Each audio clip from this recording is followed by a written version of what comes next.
Bismillahirrahmanirrahim. Assalamualaikum warahmatullahi wabarakatuh. Waalaikumsalam Waalaikumsalam warahmatullahi warahmatullahi wabarakatuh. Alhamdulillahi rabbil alamin. Nahmaduhu wa nasta'inuhu wa nudzubillahi min shururi anfusina wa min sayyiati a'malina. May yahdihillahu fala mudilla lahu wa may yudlil fala hadiyalah. Asyhadu an la ilaha illallah wahdahu la syarika lah wa asyhadu anna Muhammadan abduhu wa rasuluh.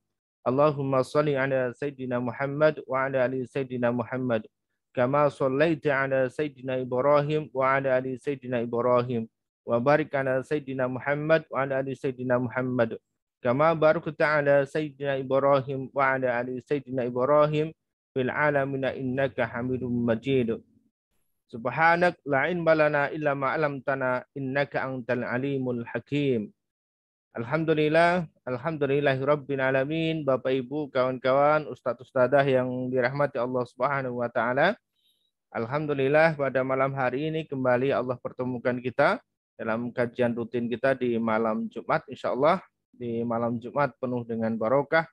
Dan ketika kita meniatkan ini adalah untuk thalabul ilmi, maka insya Allah Allah akan ringankan langkah kita untuk menuju jannahnya Allah Subhanahu wa taala. Saya berdoa kepada Allah Subhanahu wa taala agar kita semuanya senantiasa diberikan keistiqomahan oleh Allah Subhanahu wa taala, karena amal yang paling dicintai oleh Allah adalah amal yang istiqomah, meskipun itu hanya sedikit ya. Tapi yang penting adalah keistiqomahannya. Kawan-kawan yang dirahmati Allah Subhanahu wa taala, ustadz ustadzah, semoga kita semuanya juga dijaga kesehatannya oleh Allah Subhanahu wa taala bersama dengan keluarga kita dan betul-betul bisa menikmati indahnya kita ikhtiar mendekatkan diri kepada Allah Subhanahu wa taala. Tema malam hari ini kita bikin khusus kawan-kawan ya. Insya Allah dalam rangka juga mendekati bulan Ramadan. Nanti insya Allah sampai dengan pekan depan kita masih membahas tentang Ramadan, tarhib Ramadan, dan malam hari ini khusus spesial kami persembahkan untuk teman-teman, yaitu adalah tentang preview Manut Quran ya. Teman-teman banyak yang bertanya bagaimana cara untuk menjalankan atau melaksanakan yang ada di buku Manut Quran ya. Ada beberapa tipe orang. Yang pertama, ketika orang itu membaca, dia sudah paham. Maka ini termasuk orang-orang yang pintar ya. Baru baca saja dia sudah paham, sudah ngerti dan bisa mengamalkan. Tapi ada juga orang-orang yang begitu baca paham tetapi belum bisa untuk mengamalkan atau menjalankan ya, masih belum tahu caranya. Atau ada juga orang yang ketiga, yaitu adalah mereka tidak paham. Dari membaca saja tidak paham, maka harus mendengarkan ataupun menyaksikan secara langsung. Baru mereka paham dan kemudian bisa mengerjakan. Nah, malam hari ini insya Allah kita coba untuk membedah sedikit ya, yang ada di buku Manut Quran agar teman-teman bisa paham dan juga bisa lebih lagi bisa mengamalkan ya. Karena kita bisa lihat di beberapa grup ya, teman-teman ada berapa perbedaan ya. Ada yang baru 1 minggu sudah betul-betul Allah tolong, ada yang 3 hari, ada yang sampai 21 hari, ada yang 40 hari, bahkan ada yang lebih dari 40 hari itu ya. Ada yang sudah 40 hari kedua, 40 hari ketiga, tetapi pertolongan Allah itu belum hadir atau belum datang. Nah, apa yang membedakan itu semua? Insya Allah malam hari ini kita bisa bahas ya. Baik. Izin untuk menampilkan slide ya Bapak Ibu. Oke, mohon untuk mic yang masih menyala agar bisa.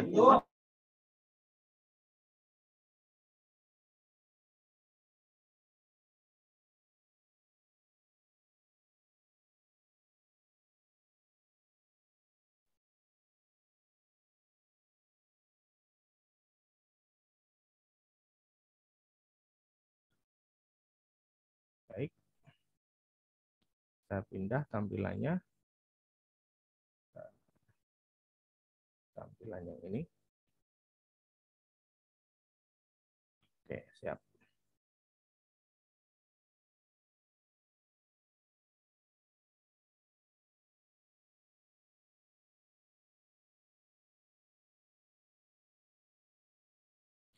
Baik, bismillahirrahmanirrahim kawan-kawan ya. Saya akan lanjutkan untuk pembahasan kita. Insya Allah nanti kita bisa perbanyak di diskusi dan juga sharing saja.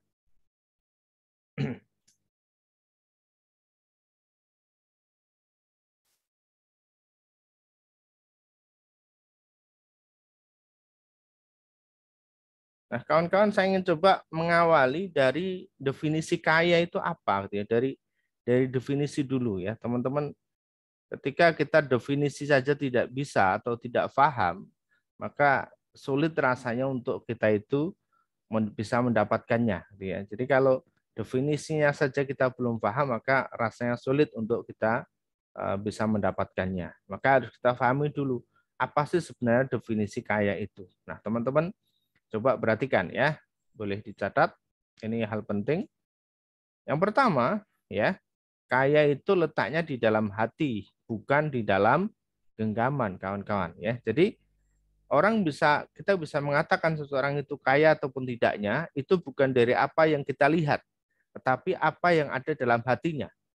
Karena nyatanya ada orang-orang yang secara materi kita bisa lihat mereka punya segalanya, tetapi mereka masih bermental miskin, ya. Nyatanya apa? Nyatanya mereka ketika berobat masih minta yang gratis juga, gitu ya. Sehingga apa? Sehingga orang-orang yang betul-betul mohon maaf mungkin kategori miskin ketika di rumah sakit untuk berobat mereka harus ngantri, kalah sama orang-orang yang notabene-nya kaya ini tadi, tetapi sebenarnya di dalam hati mereka sangat sangat miskin. Ada juga orang yang sebenarnya punya uang banyak gitu ya. Uangnya itu banyak, tetapi ketika diminta untuk sedekah rasanya berat banget ya. Untuk mengeluarkan 10.000 aja beratnya minta ampun. Bolak-balik dilihat lagi uangnya gitu ya. Tapi bagi orang-orang yang kaya secara sesungguhnya di dalam hatinya kaya meskipun dia hanya punya uang 2.000, dia rela menyedekahkan uangnya yang 1.000. Atau ketika dia punya 10.000, dia rela menyedekahkan 5.000 atau bahkan 10.000 sekalian itu disedekahkan. Kenapa? Karena dia sudah kaya. Kekayaannya itu ada di dalam hatinya, bukan apa yang ada dalam genggamannya, ya. Jadi terkait dengan hati. Ketika seseorang berpikir kaya, maka akan mudah untuk memberi dan juga berbagi. Ya, karena apa? Karena sekali lagi itu di dalam hati. Ya. Nah, kemudian kaya itu tentang mindset. Ya, kaya itu tentang mindset. Kalau teman-teman kenal dengan namanya Mardigu, ya, pelatihan yang apa namanya dalam waktu 3 hari itu nilainya sampai 7 juta, sekarang mungkin 9 juta ya biaya trainingnya. Selama 3 hari itu betul-betul kita digodok tentang mindset ya, tentang mindset ya, tentang mindset. Kenapa? Karena memang ini penting dia. Ketika seseorang sudah punya segalanya, tapi kalau mindsetnya ini belum kaya, maka juga akan terasa berat ya untuk bisa meraihnya. Dan segala sesuatu itu dimulai dari mindset. Ketika mindsetnya sudah mindset kaya, maka apa yang dia pikirkan itu adalah tentang kekayaan, apa yang dia ucapkan itu tentang kekayaan, apa yang dia pikirkan, bagaimana cara dia berjalan, bagaimana cara dia melangkah, bagaimana cara dia berbicara, itu adalah kaitannya dengan kekayaan. Bahkan teman-teman kalau ada yang kenal Genpro ya, sebuah komunitas bisnis juga, ini pernah kemarin adakan juga kegiatan 2 hari di Jogja. Itu 2 hari itu tidak membahas tentang teknis ya. Semua selama 2 hari 1 malam itu dibahas ada tentang mindset, bagaimana membangun kekayaan baik itu secara personal sendiri ataupun secara berjamaah ya. Ini mindset itu penting teman-teman ya. Nah, kemudian kita bisa katakan seseorang itu kaya itu ketika income-nya apa yang dia dapatkan itu lebih besar daripada outcome-nya, lebih besar daripada apa yang dia keluarkan. Contoh, orang yang penghasilannya 1 juta per bulan, ketika pengeluarannya hanya 500.000 per bulan, maka dia bisa jadi kaya. Berbeda orang yang penghasilannya 50 juta, tetapi pengeluarannya 80 juta. Ini setiap bulan dia akan nombok lagi dan nombok, tambah gitu ya. Bahkan tambahnya dari mana? Tambahnya selalu dari hutang. Sehingga orang-orang yang penghasilannya besar itu belum tentu mereka tidak punya hutang. Karena ternyata kalau kita cek, banyak orang-orang kaya di negeri ini, hutangnya pun juga melimpah.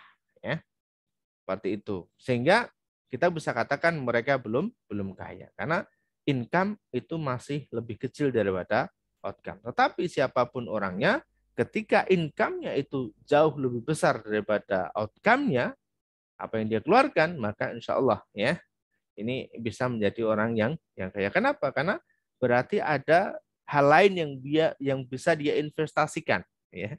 Baik itu diinvestasikan kepada ilmu, investasi kepala ke atas, leher ke atas ya, atau juga investasi di bisnis, di usaha, atau investasi untuk akhirat misalnya. Jadi perbanyak sedekahnya, perbanyak zakatnya dan seterusnya. Ini adalah definisi kaya, teman-teman ya.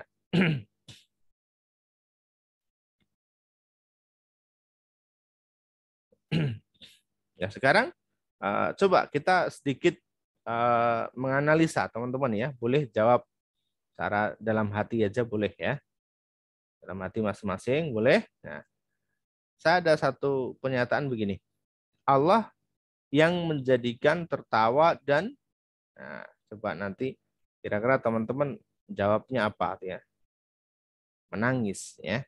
Jadi Allah itu menjadikan tertawa dan menangis. Yang kedua, Allah yang menjadikan kematian dan juga kehidupan. Jadi Allah yang mematikan dan Allah yang menghidupkan. Dan Allah yang menjadikan laki-laki dan juga perempuan. Jadi ada tertawa, menangis, kemudian ada kematian, ada kehidupan, ada laki-laki, ada perempuan. Seolah-olah ini berpasangan. Gitu. Dalam kehidupan ini kan ada siang, ada malam. Ya. Dan termasuk di ini juga selalu berpasangan. Ya. Ada tertawa, menangis, kematian, kehidupan, laki-laki, dan perempuan. Nah, Allah juga yang menjadikan kekayaan dan, nah kira-kira apa nih jawaban teman-teman ya? Oke, silahkan dijawab ya. Jawabannya apa nih? Oke, Kesuksesan. kita langsung ke ayatnya di surat An-Najm ayat 43. Kita mulai ya, ada di Quran ini ya. Dari pernyataan tadi itu ternyata ada di Quran bahasanya. Wa annahu huwa adhaka wa abka, dan bahwasanya dialah Allah yang menjadikan orang tertawa dan menangis. Jadi Allah yang menjadikan orang itu bisa tertawa, bisa juga menangis. Nah, selanjutnya masih di surat An-Najm juga, wa annahu huwa amata wa ahya, dan bahwasanya dialah Allah yang mematikan dan juga menghidupkan. Jadi yang bisa mematikan, yang bisa menghidupkan itu adalah Allah Subhanahu wa taala. Lanjutannya yang ketiga tadi, wa annahu khalaqaz zawjaini dzakara wal unsa, dan bahwasanya dialah Allah yang menciptakan laki-laki dan wanita, laki-laki dan perempuan ya. Jadi ini adalah berpasangan ya. Dari awal tadi ada tertawa, menangis, kemudian kematian dan kehidupan laki-laki dan perempuan, ini adalah seolah menjadi sebuah pasangan begitu. Nah, apakah kemudian di ayat berikutnya juga menjelaskan sebuah pasangan? Nah, coba kita akan lihat ya, masih di surat An-Najm. Nah, sebenarnya Allah itu inginkan kita kaya. Ini buktinya di sini ya. Buktinya di sini kawan-kawan, di surat An-Najm.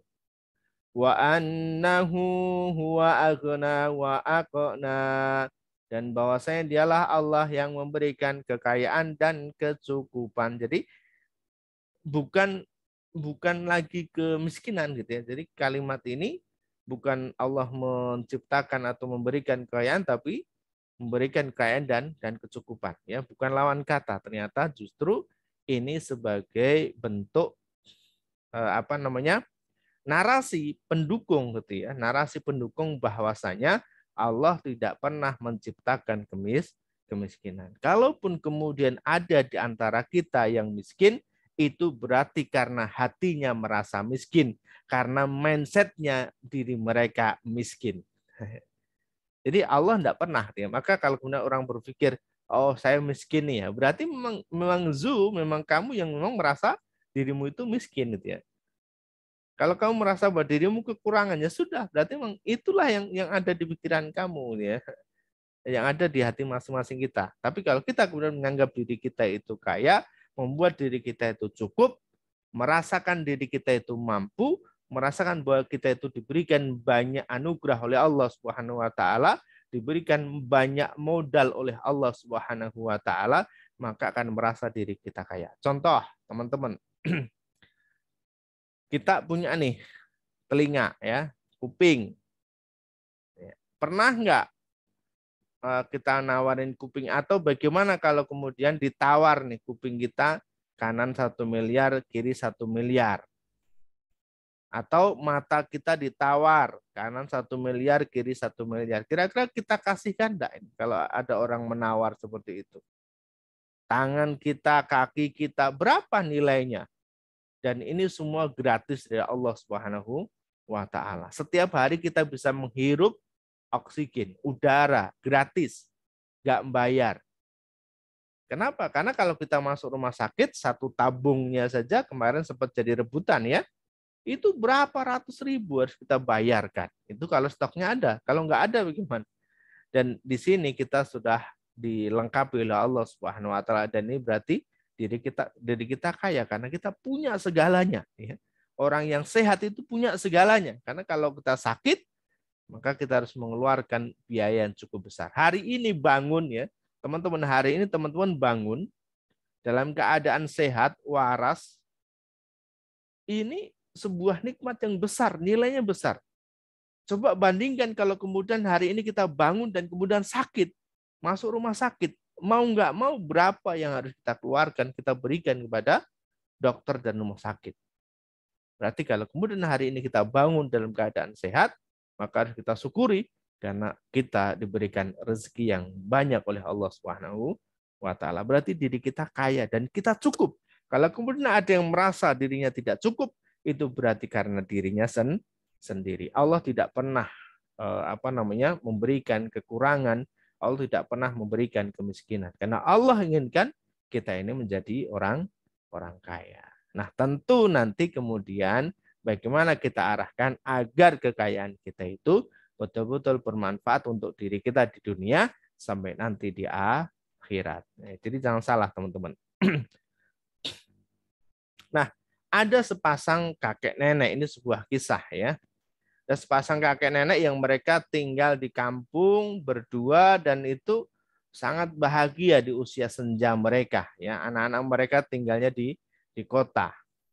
Nah, satu ketika sang kakek ini jatuh sakit dan harus dirawat di rumah sakit. Maka dibawalah sang kakek ini di rumah sakit dan nenek dengan setia menemani sang kakek. Lalu kakek diperiksa oleh dokter, dianalisa, dan kemudian hasilnya keluar bahwa ternyata sang kakek ini sakit jantung. Dokter berpesan kepada nenek, "Nek, kakek ini sakit jantung, masih tahap awal, tetapi jangan sampai ada berita-berita yang mengagetkan yang kemudian membuat kakek ini kaget sehingga membuat sakit jantungnya ini makin parah," kata dokter seperti itu. Lalu nenek pun mengiyakan, "Baik dok, saya akan jaga kakek dengan baik." Lalu kemudian bergegaslah dokter itu keluar dari kamar. Nah, setelah itu satu ketika kakek ini manggil nenek, "Nek, sini nek. Kakek mau ngomong sesuatu." "Oh, iya kek, ada apa kek?" Nah, kakek mulai cerita, "Nek, kemarin kakek itu punya nomor undian. Nomor undiannya kakek taruh di saku baju yang kemarin kakek pakai. Nah, silahkan nenek pulang ke rumah, ambil itu nomor undiannya, dan nenek pergi mengecek apakah kakek itu menang undian atau tidak." Sang nenek pun kemudian menurut saja dan pulang mengikuti perintah sang kakek. Dia cari bajunya yang kemarin dipakai oleh kakek, dilihat di sakunya, diambil nomor undiannya. Dan kemudian sang nenek pun bergegas untuk mengecek nomor undian tersebut. Lalu kemudian setelah itu sang nenek pergi ke rumah sakit kembali. Namun begitu sampai di rumah sakit, sang nenek bingung. Bagaimana nih cara ngasih tahu sama kakek? Karena kakek tidak boleh kaget ya kan. Nenek hanya mondar mandir saja di depan kamar. Dari kejauhan dilihat sama dokter. Lalu kemudian dokter pun menyapa sang nenek. Nek, ada apa nih? Kok sepertinya nenek sedang bingung. Dari tadi saya lihat nenek mondar mandir saja di depan kamar. Ada apa? Lalu kemudian sang nenek pun mulai bercerita, ya, mulai bercerita perihal bahwa nenek disuruh pulang untuk mengambil nomor undian dan ngecek. Dan ternyata sang kakek ini menang undian utama, yaitu adalah hadiah sebesar 1 miliar. Nah, kakek nenek bingung bagaimana cara menyampaikan kepada kakek, takutnya nanti kaget begitu. Lalu sang dokter yang baik hati ini ingin menolong sang nenek. Baik, Nek, saya akan bantu nenek. Ya, saya akan masuk ke kamar, ke dalam, dan saya akan cek kondisi kakek. Saya akan ceritakan pelan-pelan kepada sang kakek. Begitu. Oh, baik, terima kasih dok, terima kasih. Nah, kemudian dokter pun mulai masuk ke dalam ruangan, ya, ke dalam kamar pasien begitu. Lalu masuk, gimana kek kabarnya? Ini kondisi sepertinya sudah mulai membaik ini. Oh iya dok, terima kasih atas perawatannya di rumah sakit ini. Nah, ini kayak saya mau ngobrol sebentar sama kakek sambil ngecek nih kondisi kakek. Ini boleh ya kak ya? Oh boleh boleh dok, boleh dok. Nah, lalu kemudian sangat dengan berhati-hati sang dokter ini mulai bercerita, dia bertanya kepada sang kakek, kek, begini kek, ini seandainya ya, ini seandainya kakek itu apa namanya menang undian kayak hadiahnya 10 juta. Ini apa yang akan kakek lakukan dengan uang 10 juta tersebut? Ini dokter berhati-hati banget nih ketika menyampaikan berita ini. Lalu kemudian kakek pun menjawab dengan tenang, ya, dok, kalau saya menang undian 10 juta, maka uang itu akan saya gunakan untuk hidup saya bersama dengan nenek. Oh, begitu ya, kek. Baik kayak sekarang ini seandainya loh kayak ya. Seandainya kakek itu menang undiannya tidak 10 juta, tapi 50 juta. Itu gimana kek? Nah, dia mulai berpikir sebentar. Kalau 50 juta ya dok ya. Berarti kalau 50 juta itu yang 20 juta ya, yang 20 juta itu akan saya gunakan untuk kehidupan saya. Lalu kemudian yang 30 juta itu akan saya gunakan untuk usaha. Nah, begitu. Oh, gitu ya, Dek. Gitu kayak baik. Sekarang begini, misalnya ini ya, misalnya ini kayak kakek ternyata menangnya tidak 50 juta, tetapi menangnya 100 juta. Itu gimana, Kek? Lalu kakek pun mulai lagi berpikir sebentar dan kemudian menjawab. Begini, Dok, kalau saya menang undian 100 juta, maka yang 50 juta akan saya gunakan untuk hidup bersama dengan nenek, yang 30 juta akan saya gunakan untuk usaha, dan yang 20 juta akan saya sedekahkan. Wah, ternyata kakek punya jiwa sosial juga nih, mau mau berbagi. Oh iya, tentu dong dok, kita hidup ini harus mau berbagi begitu. Dengan masih berhati-hati, tetapi dokter ini mulai mulai membuka diri, dia mulai melihat bahwa ketenangan ada di kakek ini. Begini dok, begini kayak mohon maaf ya, begini kayak seandainya ini kakek itu menang undiannya tidak 100 juta, tetapi 250 juta kayak.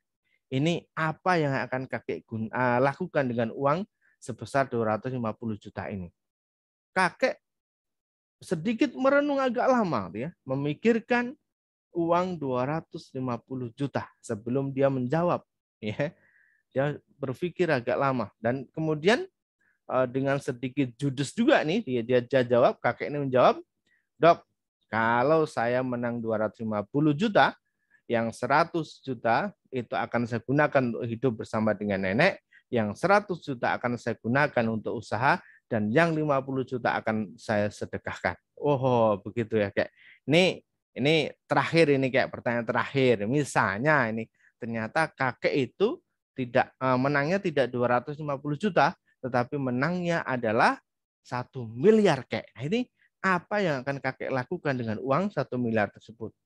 Tanpa pikir panjang, sang kakek ini langsung menjawab, ya, Dak, begini dok, kalau saya menang undian 1 miliar, maka hari ini saya akan pulang dari rumah sakit dan akan saya bagi uang tersebut. Yang 500 juta akan saya gunakan untuk hidup saya dan yang 500 juta akan saya berikan kepada dokter. Gitu.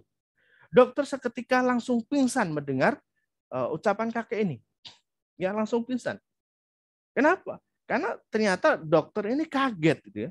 Kaget tidak menyangka bahwa akan mendapatkan 500 juta dari kakek gitu ya. Ternyata kakek langsung menjawab demikian gitu ya. Jadi yang kaget justru malah dokternya kawan-kawan ya. Ya, kadang kejutan-kejutan dalam kehidupan kita sehari-hari juga seperti itu ya.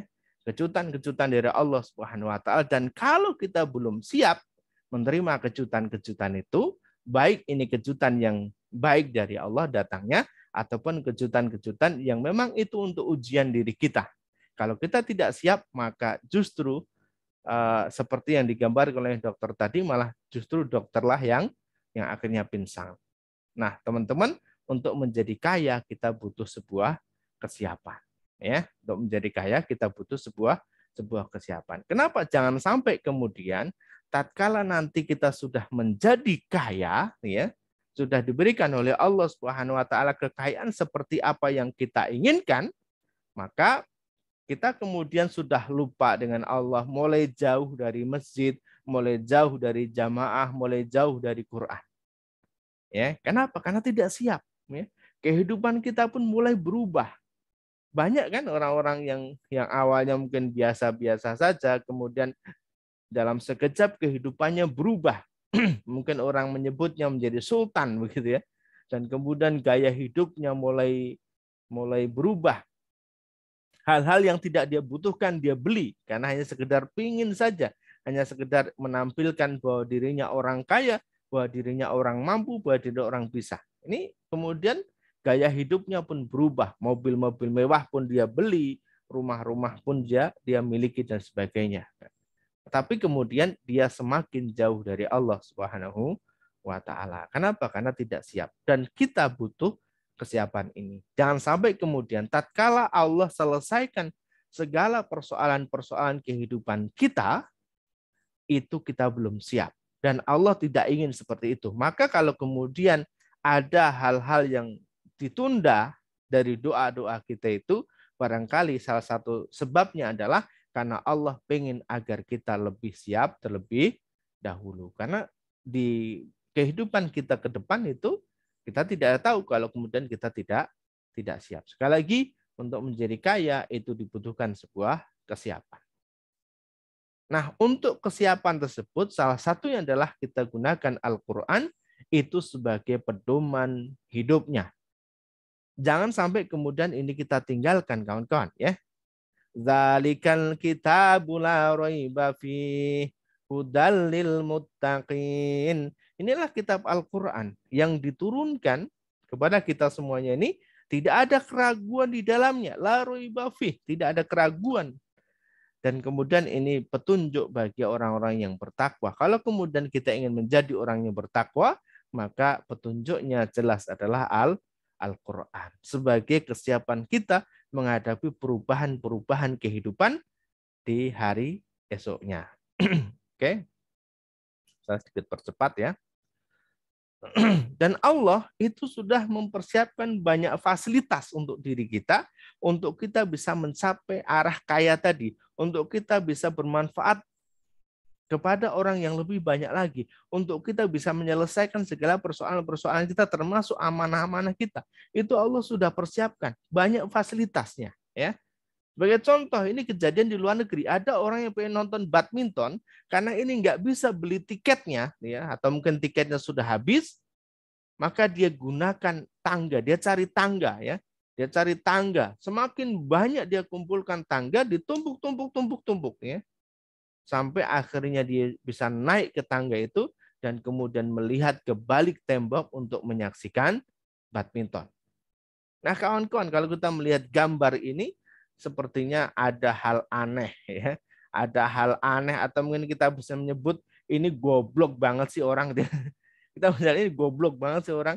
Kenapa tangga itu kita miliki banyak-banyak tetapi kita nggak ngerti cara gunainnya. Allah sudah persiapkan banyak fasilitas tetapi kita tidak tahu bagaimana cara menggunakannya. Padahal kita hanya butuh satu tangga saja kita berdirikan, itu kita sudah bisa melihat apa yang ada di balik tembok. Tidak harus dengan semua tangga yang ada ya. Jadi Allah sudah persiapkan banyak fasilitas, namun banyak manusia yang tidak paham terhadap potensi fasilitas tersebut ya. Ada orang ketika ketemu yang ditanya amalannya apa nih Ustadz, amalannya apa nih Kang, amalan-amalan dan amalan yang ditanya. Padahal kuncinya itu bukan ada di amalan ya. Amalan itu nanti pada nomor sekian kawan-kawan ya. Oke ya, kita lanjutkan lagi. Nah, bagaimana kemudian manut Quran ini bisa menyelesaikan segala persoalan kita ini ya, dan kemudian kita bisa menuju apa yang kita inginkan, yaitu adalah kaya dan bisa bermanfaat untuk orang lain ya. Ada di surat Al-Maidah ayat 66 ya. Walau annahum aqamut Taurata wal Injila wa ma unzila ilaihim mir rabbihim la'akalu min fawqihim wa min tahti arjulihim minhum ummatum muqtasidah wa katsirum minhum sa'a ma ya'malun.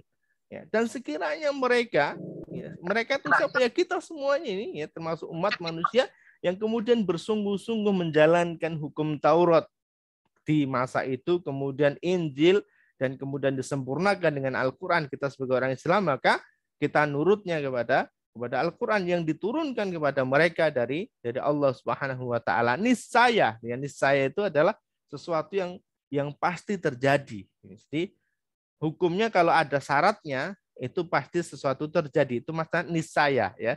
Niscaya mereka itu akan mendapatkan makanan dari atas dan dari bawah kaki mereka.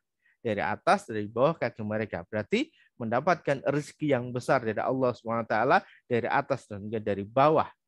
Dan di antara mereka ada golongan yang pertengahan, dan alangkah buruknya apa yang dikerjakan oleh kebanyakan mereka. Nah, kalau kita paham, kita nurut dengan Quran, maka insya Allah Allah akan cukupi ke segala kebutuhan kita itu, kehidupan kita di dunia, baik itu dari atas ataupun dari bawah kaki. Insya Allah ya.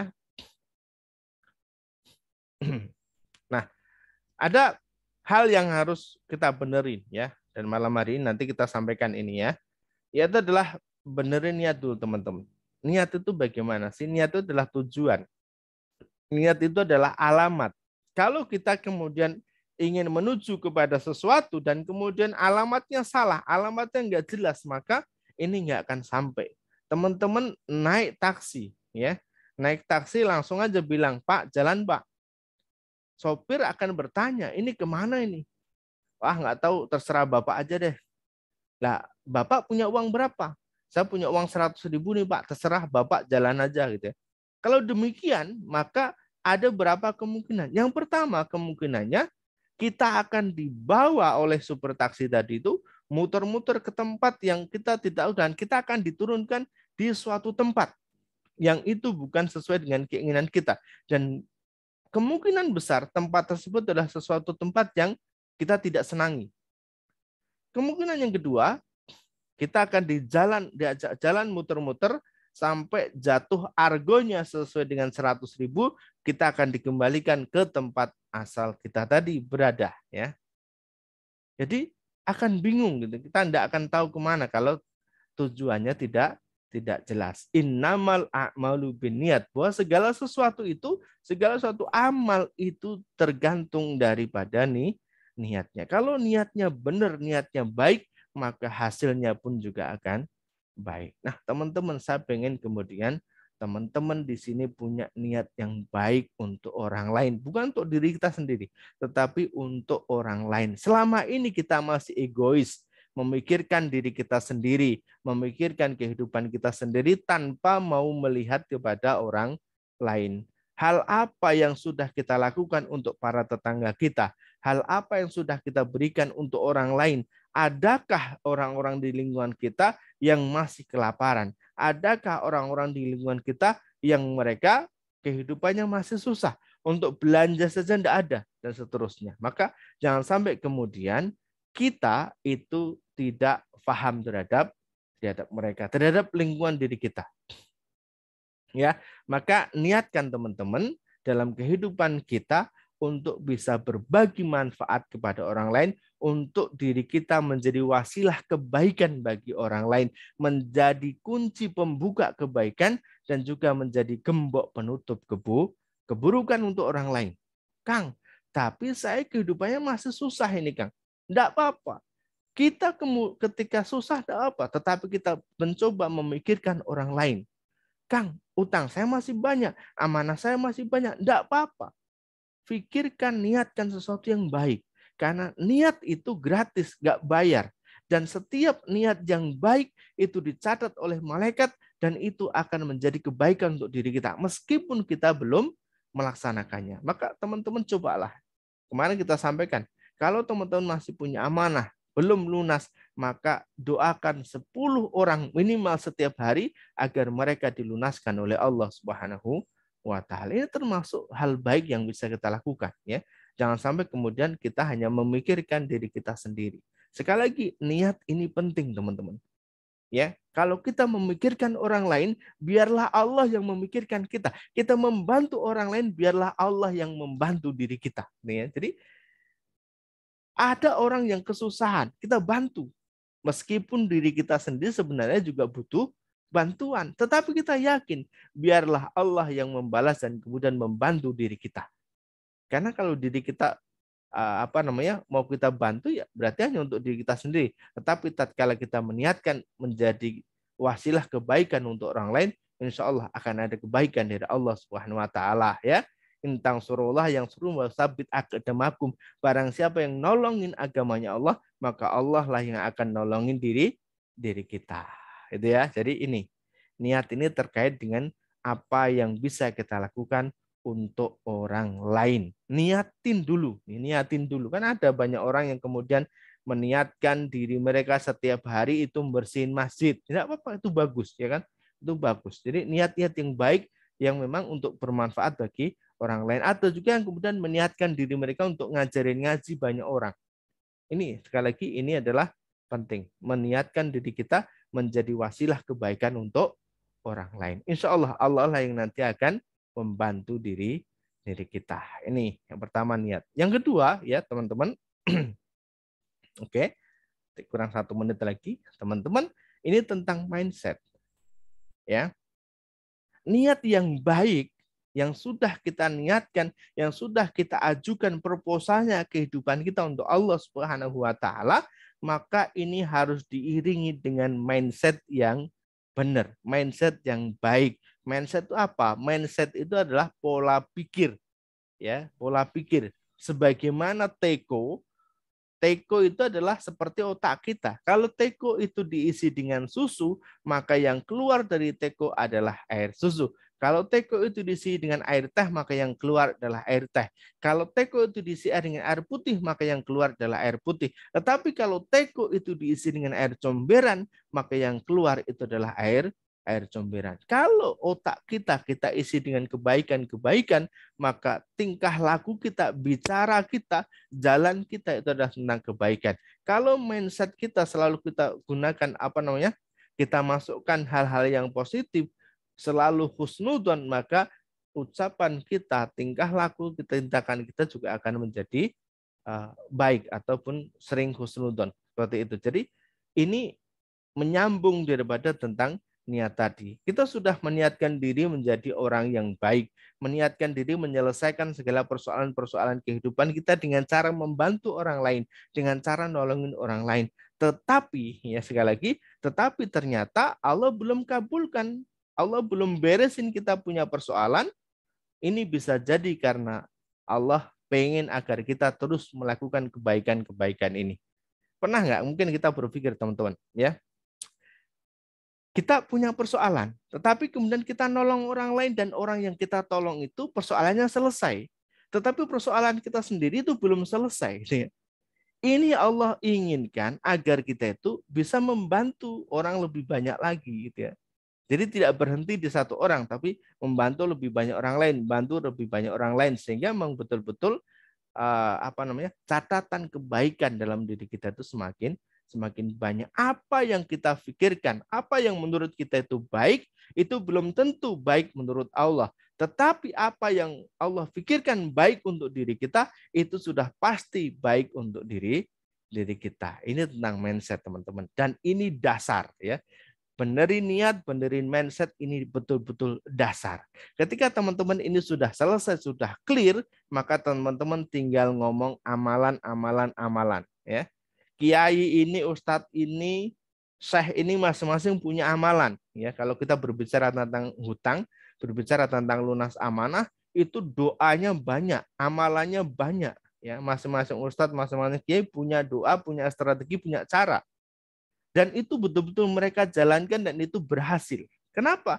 Karena niat mereka, mindset mereka sudah benar. Dan kalau kita kemudian mengikuti jalur mereka, belum tentu kita mendapatkan hasil yang sama. Kenapa? Bisa jadi niat kita masih belum lurus, mindset kita masih belum benar. Jadi itu teman-teman ya. Jadi Anda kemarin cerita ke saya, Ustadz, saya sudah baca nih Yasin 43 kali.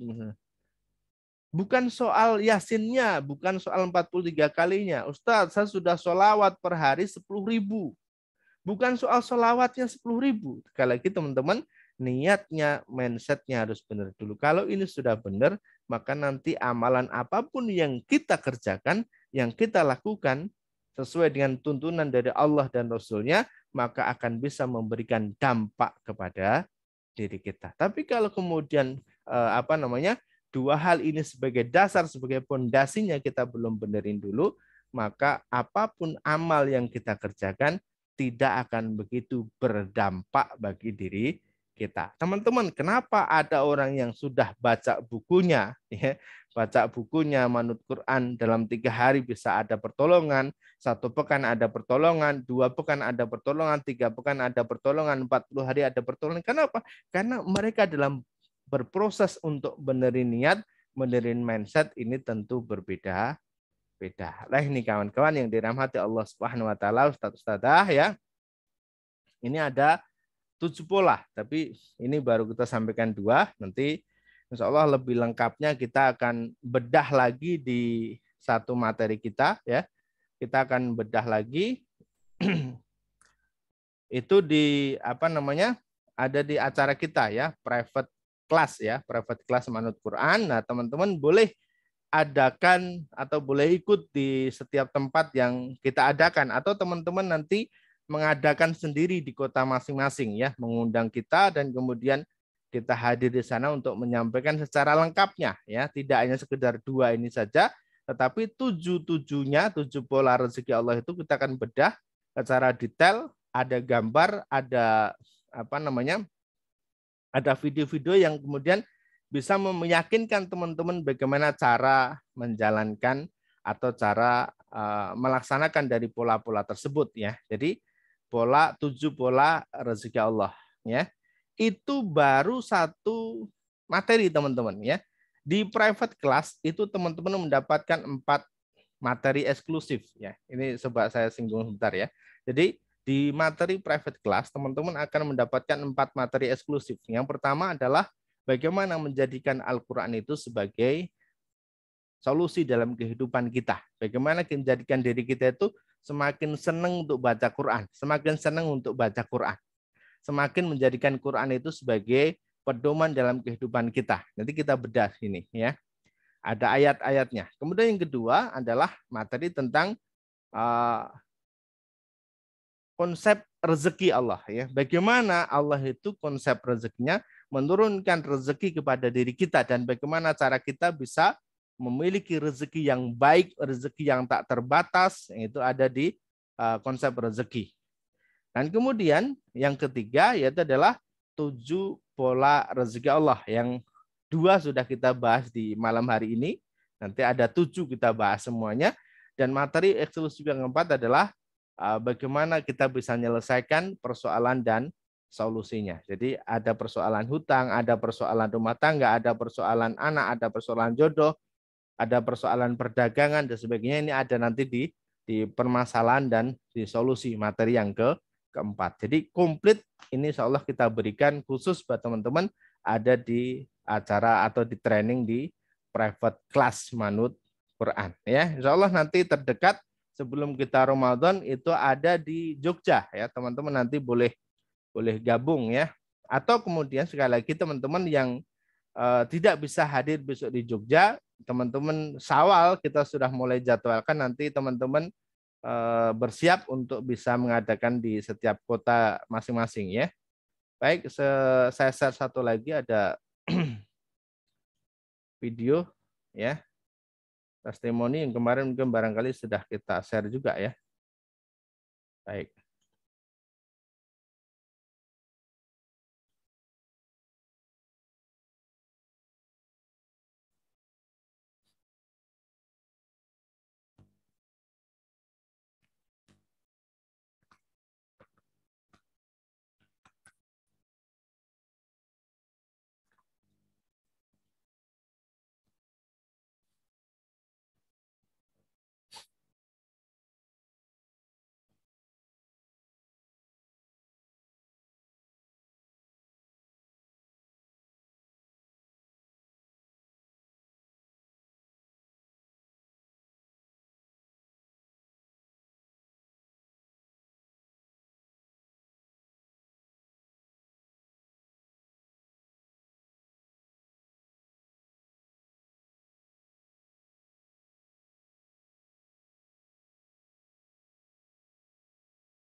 Suaranya nggak dengar, Kang.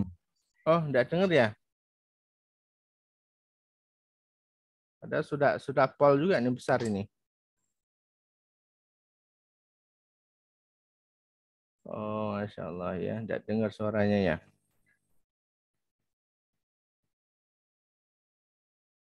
Oke, oke.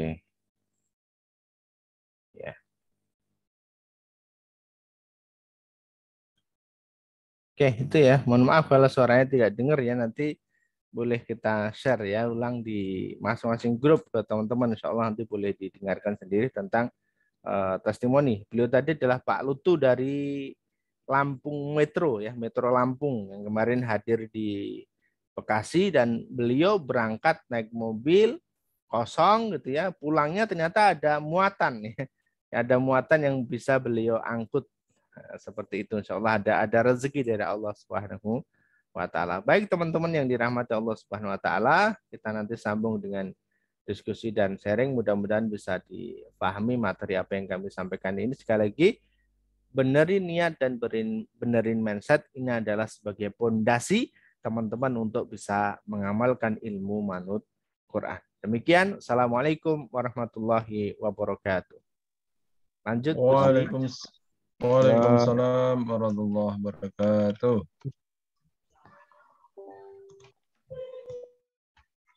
Baik,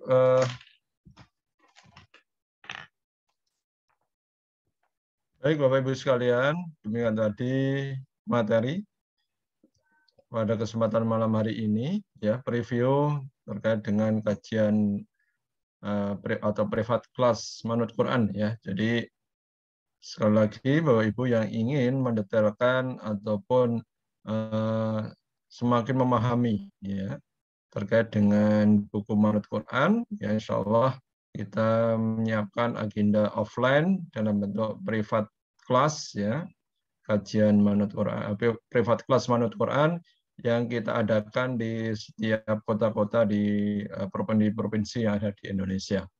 Bagi yang bersedia untuk nantinya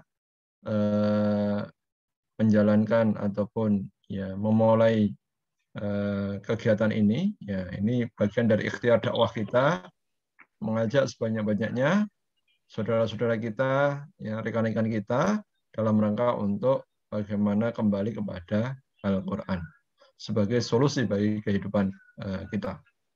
Baik, Bapak Ibu yang dirahmati Allah SWT, kita akan masuk ke acara sesi tanya jawab ya. ataupun diskusi atau sharing. Ya, silahkan bagi Bapak Ibu yang ingin bertanya langsung, kami beri kesempatan dengan mengangkat tangan, ya raise hand ya, atau langsung membuka mic-nya juga boleh. Silahkan langsung bertanya. Silahkan Bapak Ibu yang ingin bertanya langsung kepada Ustadz kita, Kang Udin Yulianto, kami persilahkan bisa langsung membuka mic-nya dan videonya, bertanya kepada beliau. Insya Allah akan langsung direspon. Mau nanya, Assalamualaikum. Oh ya, silakan, monggo. Ya. Silakan perkenalan Ibu. Ya, diperkenalkan dari nama dan dari mana begitu. Silakan. Assalamualaikum warahmatullahi wabarakatuh. Nama saya Tiara dari Bandung kebetulan. Nah, tadi yang seperti Pak Ustadz sampaikan bahwa semuanya itu bergantung dari mindset ya. Nah, sudah hampir mau, awalnya kan coba baca Yasin 40 hari gitu kan. Terus saya baca Yasin 40 hari. Tapi sekarang setelah dari tahun 2021, pertengahan tahun 2021, coba ditambah dengan Waqiah. Saya akhirnya tidak 40 hari, tetapi saya sudah mewajibkan diri saya untuk selalu membaca itu setiap hari gitu kan. Cuma waktunya memang beda-beda, kadang subuh, kadang malam, tapi insya Allah dalam udah mau 2 tahun ya kalau nggak salah, paling kelewatnya juga karena kelupaan tuh benar-benar nggak lebih dari 6 kali lah gitu dalam 2 tahun itu, dalam setahun setengah itu gitu. Nah, ada pertanyaan tadi saya agak kesentil juga sedikit gitu bahwa ketika kita melakukan itu, kalau mindset kita belum berubah, maka seolah-olah yang ini kok saya udah baca ini gitu ya. Maksudnya perubahan, alhamdulillah sih memang ada perubahan, cuma perubahan yang dahsyat gitu terhadap perekonomian memang agak belum terlalu signifikan gitu. Nah, apakah memang itu dari mindsetnya juga atau gimana itu untuk merubah mindsetnya gitu? Yang benernya itu seperti apa gitu? Karena maksudnya saya mencoba untuk istiqomah untuk tidak meninggalkan itu setiap hari begitu. Mungkin seperti itu, Ustaz. Iya. Oke. Baik ya. Terima kasih ya. Terkait dengan mindset ya. Mindset tadi disampaikan. Jadi mindset itu kita selalu harus berpikir positif dalam kehidupan kita ya. Kita selalu berhusnudzon kepada Allah Subhanahu wa taala. Apapun yang kita terima ya, apapun yang kita terima terkait dengan ikhtiar yang kita lakukan, itulah yang terbaik untuk diri kita. Kalaupun di 40 hari pertama, 40 hari kedua dan seterusnya memang Allah belum izinkan, Allah belum kabulkan, apa yang menjadi hajat kita ini tentu ada rahasia Allah agar Allah itu ingin kita itu terus melakukan amal kebaikan tersebut ya. Atau mungkin barangkali untuk mengevaluasi diri kita, cara kita itu sudah benar atau belum. Nah, seperti itu. Contoh misalnya, teman-teman kalau kemudian sering saya sampaikan yang ingin lunas amanah, ingin segera dibantu oleh Allah Subhanahu wa taala, baca Qur'annya jangan kurang dari 1 juz per hari. Saya ulang lagi, teman-teman yang ingin segera dilunaskan amanahnya oleh Allah, ingin hajatnya dikabulkan oleh Allah Subhanahu wa taala, maka baca Qur'annya jangan kurang dari 1 juz per hari. Al-Qur'an itu terdiri dari 114 surat, 30 juz di dalam Al-Qur'an ya. Itu harus semua dibaca mulai dari Al-Fatihah sampai dengan surat An-Nas. Ya, meskipun ada beberapa surat yang memang itu punya fadilah sendiri, punya kelebihan-kelebihan sendiri, termasuk surat Yasin ketika dibaca di malam hari, Allah akan berikan 7 ya. Kalau di di tafsirnya Ibnu Katsir itu disebutkan bahkan sampai dengan 7 fadilah surat Yasin ketika dibaca di malam hari ya. Bukannya sekedar malam Jumat ya, tapi setiap hari, malam hari, malam apapun seperti itu. Kemudian Al-Mulk misalnya, ketika dibaca di malam hari sebelum tidur. Kemudian ada Al-Waqiah, ketika dibaca di pagi hari. Kemudian Ar-Rahman, itu juga punya fadilah-fadilah sendiri masing-masing ketika dibaca. Tetapi Al-Quran tidak sekedar 4 surat itu saja. Al-Quran itu terdiri dari 114 surat. Dan kita tidak boleh menafikan salah satu.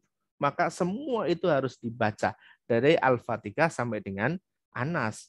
Kalaupun nanti di waktu-waktu tertentu kita bacanya adalah surat itu tadi, termasuk di malam Jumat misalnya, kita baca, khususkan untuk baca surat Al-Kahfi, karena memang ada fadilahnya, itu diperbolehkan. Tetapi di lain waktu, kita harus tetap membaca surat Al-Fatihah sampai dengan surat An-Nas. Khatamkan minimal 30 hari, jangan sampai kurang. Ya, jangan sampai lebih ya, seperti itu. Bagi teman-teman yang ingin segera hajatnya dikabulkan oleh Allah, bagi teman-teman yang ingin segera dilunaskan oleh Allah Subhanahu wa taala. Nah, ini coba cek baca Qur'annya ya. Jadi tidak sekedar surat-surat tertentu, tetapi semuanya. Karena ini nanti masuk dalam ilmu manut Quran, yaitu adalah membaca. Baca Al-Quran itu berarti semua ya, mulai dari Al-Fatihah sampai dengan An-Nas. Insya Allah demikian ya.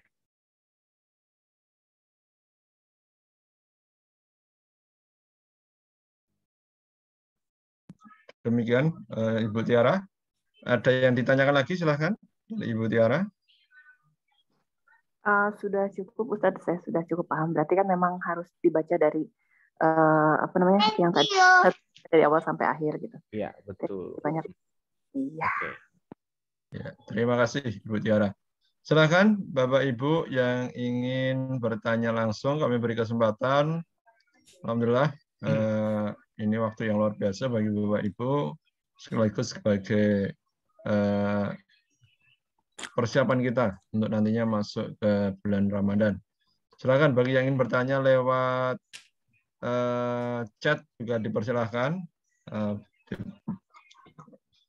Yang tidak ingin bertanya langsung, tapi bagi yang bertanya langsung juga dipersilakan. Oke, ini kita bacakan ya, ada yang masuk.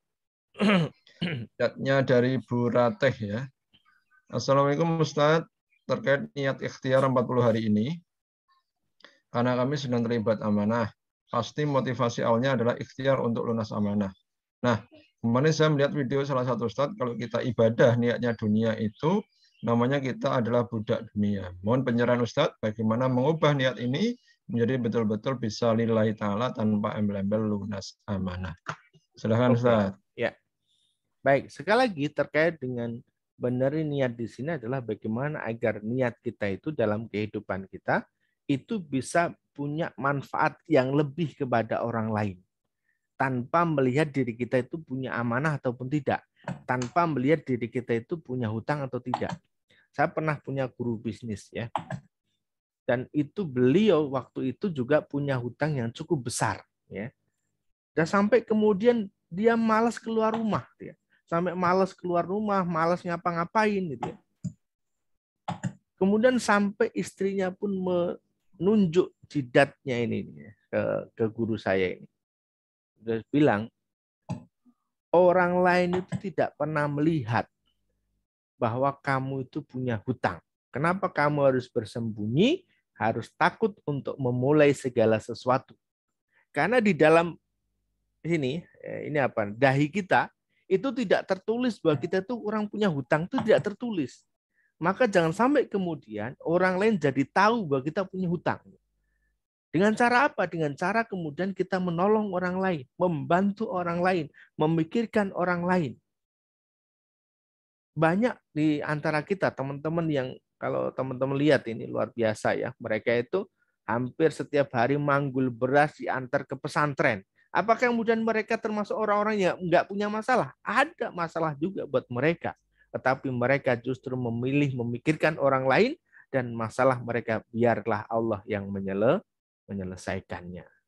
Jadi seperti itu. Jadi kemudian kita meniatkan hidup kita sekali lagi untuk bermanfaat untuk orang lain. Nah, terkait dengan niat kita tadi, kalau kemudian dipertanyakan bahwa niat kita ikhtiar, niat kita ibadah untuk kemudian lunas amanah, lunas hutang, itu bagaimana Ustadz? Karena dikatakan bahwa nanti kita jadi budak dunia. Oke, ada dua hal yang akan saya pisahkan di sini. Yang pertama, ketika kita di awal untuk membuat diri kita itu betul-betul tercambuk, untuk membuat diri kita betul-betul itu bisa bergerak, bisa melaju melangkah dengan baik, maka diperbolehkan niatnya untuk lunas hutang, niatnya untuk lunas amanah, niatnya untuk dunia, itu diperbolehkan di awal ikhtiar. Kenapa? Karena kita seringkali harus dengan motivasi-motivasi seperti itu agar diri kita itu tergerak kan begitu. Kalau kita sedekah itu kita mengharapkan balasan langsung dari Allah Subhanahu wa taala, ya enggak apa-apa. Karena memang itu baru tahap awal, sekali lagi kawan-kawan ya. Itu baru tahap awal. Dan nanti berapa banyak orang-orang yang ketika sudah menjalankan ini dengan baik, 1 pekan, 2 pekan, itu otomatis niatnya sudah berubah dengan sendirinya. Ya, kenapa? Sudah merasakan kenikmatan dari Allah Subhanahu wa taala, kemudian tidak lagi mikir, tidak lagi berpikir hutang saya mau lunas atau enggak, yang penting saya ibadah. Kan gitu. Jadi kemudian secara otomatis sudah berubah dengan sendirinya. Sudah paham bahwa oke lah, Allah yang saya tuju. Mau lunas atau enggak lunas, yang penting saya ketemu Allah, yang penting saya dekat sama Allah. Mau orang lain ninggalin saya enggak masalah. Mau rumah saya hilang tidak masalah. Mau saya harus masuk penjara tidak masalah. Yang penting Allah tetap dekat dengan saya. Karena mohon maaf, kita kehilangan sesuatu termasuk rumah kita, harta kita, jabatan kita. Itu bukan sesuatu yang menakutkan kawan-kawan ya. Yang menakutkan itu adalah tatkala kita kehilangan Allah Subhanahu wa taala. Bahkan kalau kemudian sampai kita harus masuk penjara, saya sering sampaikan teman-teman, Ustadz, ini kalau saya nggak bisa bayar hutangnya besok, saya dipenjara. Itu kata siapa? Kalaupun memang Allah inginkan kita masuk penjara, berarti itu yang terbaik untuk diri kita. Dan penjara itu bukan sesuatu yang menakutkan, bukan sesuatu yang jelek. Karena ternyata banyak orang-orang yang setelah keluar dari penjara, justru mendapatkan kebaikan-kebaikan. Ya, kita kemarin cukup menyaksikan ya, ada aktor atau ada tokoh politik yang kita tidak perlu sebutkan namanya, beliau kemudian dipenjara sekian tahun, begitu dia keluar, ternyata beliau sudah hafal 15 juz Al-Quran. Kita kalau nggak masuk penjara, kalau kita mungkin yang sekarang hidupnya tidak di penjara, di luar penjara, akankah kita bisa menghafalkan 15 juz Al-Quran? Dan kita bisa lihat berapa ulama-ulama kita itu bisa menyelesaikan buku-buku mereka itu ketika mereka di penjara. Ya. Jadi bukan suatu hal yang jelek, bukan suatu hal yang menakutkan. Yang terpenting adalah kita tidak kehilangan Allah Subhanahu wa taala. Oke, kembali ke niat lagi. Ya, kembali ke niat bahwa kalau kemudian kita niatnya awal adalah seperti itu, maka dipersilahkan. Ini bagian satu. Bagian yang kedua adalah ketika kita melakukan sesuatu amal ibadah, maka niatkan itu karena Allah Subhanahu wa taala. Kita mau sholat, oke, niatnya Allah. Kita mau sedekah, oke, niatnya Allah. Kita mau baca Quran, oke, niatnya Allah. Setelah itu, kita diperbolehkan angkat tangan, meminta kepada Allah Subhanahu wa taala dengan wasilah ibadah yang sudah kita lakukan tadi, kita meminta dunia pun diperbolehkan. Bahkan sendal ilang pun kita mintanya sama Allah. Bahkan garam pun kita mintanya sama Allah Subhanahu wa ta'ala. Karena ada iyyaka na'budu wa iyyaka nasta'in. Hanya kepada Allah lah kita menyembah, beribadah, dan hanya kepada Allah lah tempat kita meminta pertolongan. Jadi kita ibadah dulu kepada Allah, niatnya karena Allah. Ini satu hal terpisah. Setelah itu kemudian kita angkat tangan dan kemudian kita menyampaikan hajat-hajat kita, itu pun terkait dengan dunia diperbolehkan, ya, tidak masalah. Karena kata Nabi, iringilah doamu dengan amal-amal soleh, dengan amal-amal kebaikan. Atau setelah engkau melakukan amal kebaikan, maka berdoalah, maka doamu akan diijabah oleh Allah Subhanahu wa taala. Insyaallah demikian, mudah-mudahan bisa menjawab. Ya, baik, terima kasih pada Sadruddin. Demikian tadi Ibu Rateh, apa yang sudah ditanyakan, insyaallah sudah diperjelas, dipertegas bahwasanya dalam proses ikhtiar secara perlahan dan bertahap, kita nantinya akan merubah niat-niat kita ya ketika kita sudah membiasakan diri ya. Jadi insyaallah ikhtiar 40 hari adalah proses membiasakan diri, dengan harapan nantinya kita menjadi terbiasa menjalankan ibadah-ibadah kita atau amalan-amalan kita, dan nanti meluruskan sampai kemudian kita berniat hanya untuk Allah Subhanahu wa taala. Baik, terima kasih ya. Alhamdulillah sudah terjawab. Baik Bapak Ibu, ada yang masih mau bertanya lagi? Kami beri kesempatan. Assalamualaikum Ustaz. Silakan Bapak. Waalaikumsalam. Waalaikumsalam warahmatullahi wabarakatuh. Saya Pak Gusnul.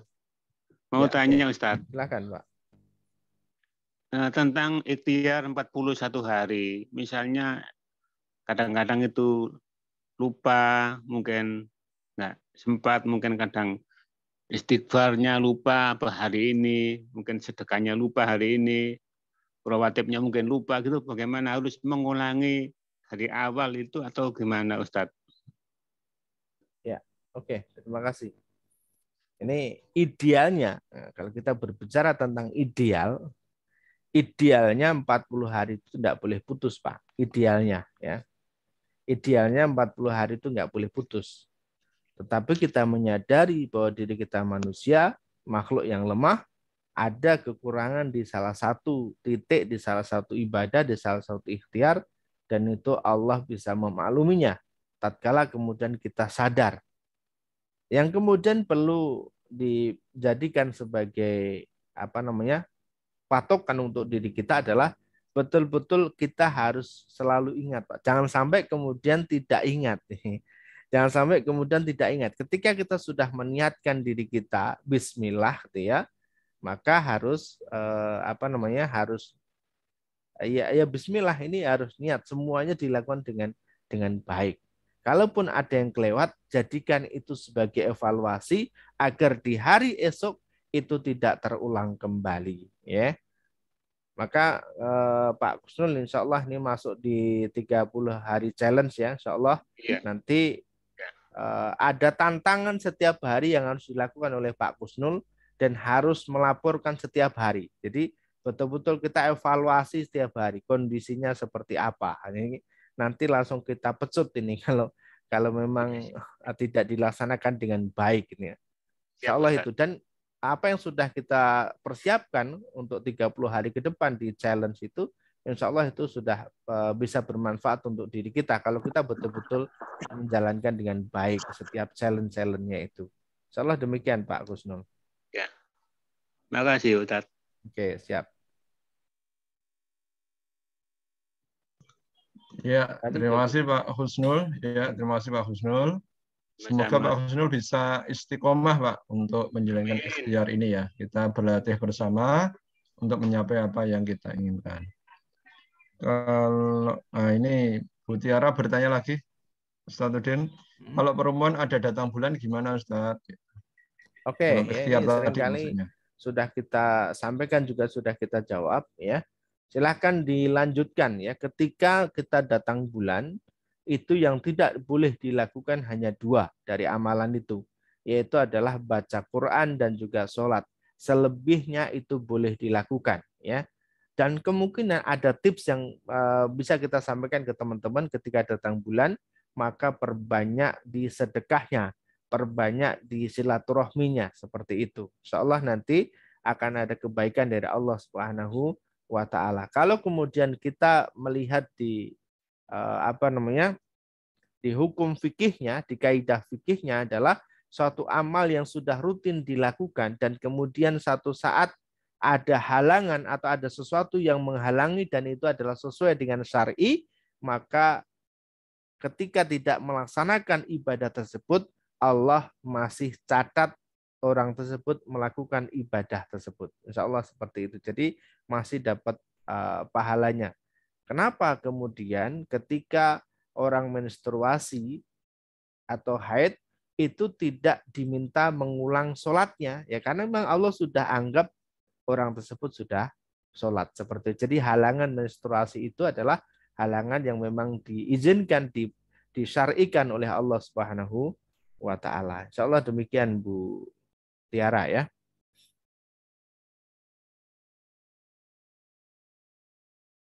Oke, baik.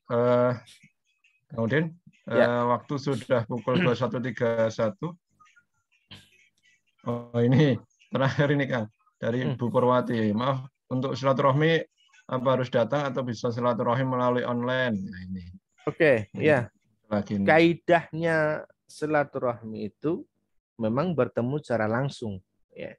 Bertemu secara langsung, salaman, karena dimulai dari mengucap salam itu saling mendoakan, kemudian ketika bersalaman itu berguguranlah dosa-dosanya, dan nanti masih banyak hal lain positif yang bisa dilakukan ketika orang bersilaturahmi, dan itu kaidahnya adalah bertemu secara langsung.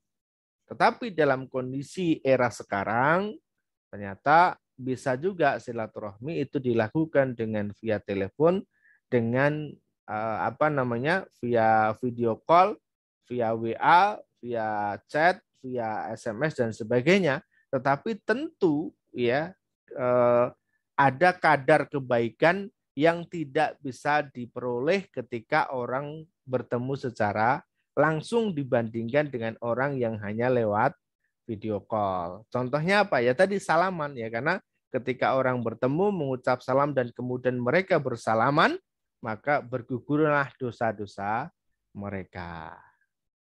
Dan ketika seseorang tadi bertemu sampai nanti mereka berpisah kembali, itu banyak sekali faidah manfaatnya, termasuk Allah jaga, termasuk kemudian Allah ampuni dosa-dosanya sampai mereka nanti berpisah. Insya Allah seperti itu. Itu Gus. Ya, baik Kang. Bisa dipahami ya Ibu Purwati ya atas pertanyaannya. Baik, Bapak Ibu sekalian, alhamdulillah untuk pertanyaan-pertanyaan sudah dijawab Kang Udin. Nah, waktu sudah menunjuk pukul 21.30 lebih, maka kajian kita akan kita cukupkan. Sekali lagi kami sampaikan kepada Bapak Ibu sekalian, insya Allah kita akan mengadakan ya kembali secara rutin selain kajian online, yaitu kegiatan-kegiatan dalam bentuk agenda offline ya, dalam bentuk privat kelas, kajian kelas manut Quran ya. Jadi bagi Bapak Ibu yang bersiap untuk bersama-sama dengan kita untuk melaksanakan agenda tersebut ya sebagai panitia ataupun IO pelaksana di kotanya masing-masing, silahkan nanti bisa berkomunikasi dengan kami ya. Insya Allah nanti bisa kita setting bersama-sama acara tersebut dalam rangka untuk menghadirkan dan bersama-sama menjalankan misi dakwah kita untuk mengajak saudara-saudara kita untuk kembali manut kepada Quran. Agenda terdekat insya Allah besok tanggal 27 di Yogyakarta. Bagi Bapak Ibu yang berdomisili di Jogja dan sekitarnya ya, Klaten, Magelang, Purworejo ya, dan sekitarnya, silahkan nanti bisa merapat dan informasi sudah kita share ya dari beberapa hari yang lalu.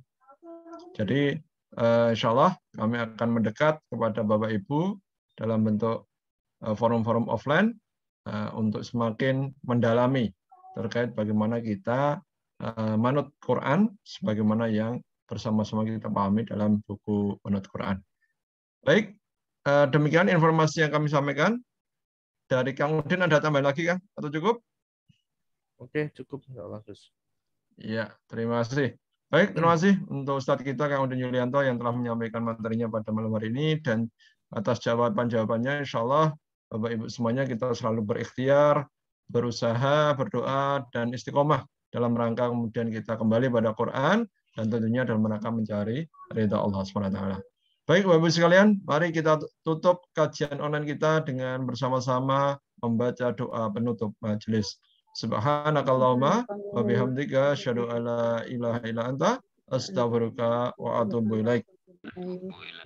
Baik, kita informasikan masih ada satu pertemuan ya sebelum nanti masuk puasa ya.